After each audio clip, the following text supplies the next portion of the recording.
Hello everyone, welcome to my channel. ఈరోజు ఈ వీడియోలో డాబా స్టైల్లో బెండకాయ మసాలా ఎలా తయారు చేయాలో చూద్దాం.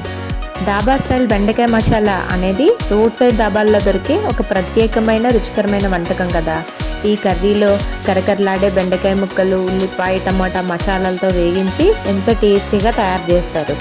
తేలికగా స్పైసీగా ఉండే ఈ వంటకం రోటీ, చపాతీ, పుల్కా లేదా రైస్తో చాలా బాగుంటుంది. డాబా టచ్ ఉన్న ఈ బెండకాయ మసాలా ఇంట్లో సులభంగా చేసేయచ్చు. రుచిలో మాత్రం హోటల్ లెవెల్గానే ఉంటుంది. ఒకసారి ఎలా చేయాలో కూడా మీరు చూసేయండి. ముందుగా ఒక చిన్న అంగుళం సైజులా బెండకాయల్ని క్లీన్ చేసి చిన్న చిన్న ముక్కలుగా కట్ చేసుకొని ఆయిల్లో హై ఫ్లేమ్లో పెట్టి 3 to 4 minutes వరకు ఫ్రై చేస్తే బెండకాయలకున్న జిగురంతా పోతుంది. వాటిని ఒక బౌల్లోకి తీసేసుకొని మళ్ళీ స్టవ్ వెలిగించి కడాయి పెట్టుకొని కొంచెం ఆయిల్ వేసి అందులో ఒక బిర్యానీ ఆకు, యాలుక, 2 లవంగ మొగ్గలు, చిన్న దాల్చిన చెక్క, అలాగే సన్నగా కట్ చేసుకున్న ఒక పెద్ద సైజు ఒక ఉల్లిపాయ కూడా వేసి బాగా వేయించాలి.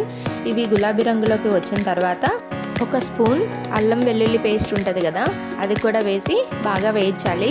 అల్లం వెల్లుల్లి పేస్ట్ వేసిన తర్వాత పచ్చివాసన పోయేంత వరకు వేయించుకొని ఇప్పుడు 1 లేదా 2 టమాటాలను ప్యూరేలా చేసుకొని వాటిని కూడా వేసి బాగా వేయించాలి. టమాటా పచ్చివాసన పోయేంత వరకు లో టు మీడియం ఫ్లేమ్లో పెట్టుకొని ఇలా వేయిస్తూ ఉండాలి.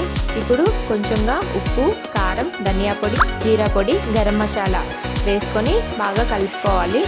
ఇలా వీడియోలో చూస్తున్న విధంగా బాగా ఎర్రగా వేగిన తర్వాత ఒక 1/2 కప్పు పెరుగుని తీసుకొని అది బాగా చిలికి దాన్ని కూడా ఇందులో వేసి బాగా కలుపుకోవాలి. హై ఫ్లేమ్లో పెట్టి వేయిస్తేనే డాబా స్టైల్ రుచి అనేది వస్తుంది.